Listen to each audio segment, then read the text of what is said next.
আমি মাঝে মাঝে ওয়ান্ডার করি, আমার বয়স এখন 20 বছর, বিসিএস এর বয়স না, অ্যাকচুয়াল বয়সের কথা। এখানে সবারই প্রায় 20 এর কাছাকাছি।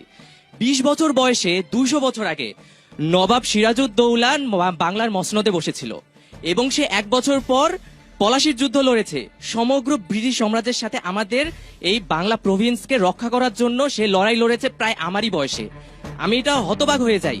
এবং আমরা যদি চিন্তা করি 200 বছর আগেও আমাদের এই বাংলা সাম্রাজ্য ছিল পৃথিবীর সব থেকে ধনী রাষ্ট্রগুলোর মধ্যে একটা।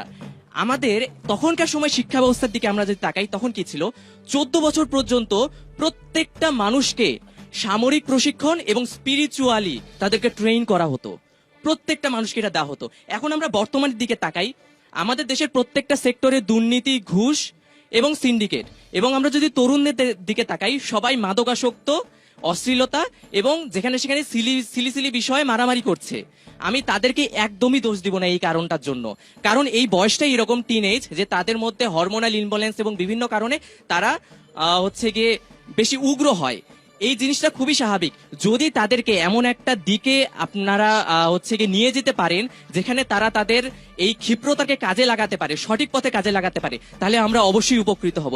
অন্যদিকে যদি আমরা দেখি, বৈদেশিক শত্রু ষড়যন্ত্র করে আমাদের দেশের 57 জন মিলিটারি অফিসারকে মেরে ফেললো, আমরা কিছু করতে পর্যন্ত পারলাম না।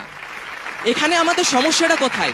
পরীক্ষিত সত্য এটা যে আমাদের তরুণদেরকে সামরিক প্রশিক্ষণ দিতেই হবে এবং আমরা চাই এটা।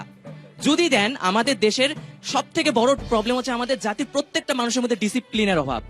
200 বছরে এমন কিছু হয়েছে যেটা আমাদের ডিসিপ্লিনকে একদম ধ্বংস করে দিয়েছে।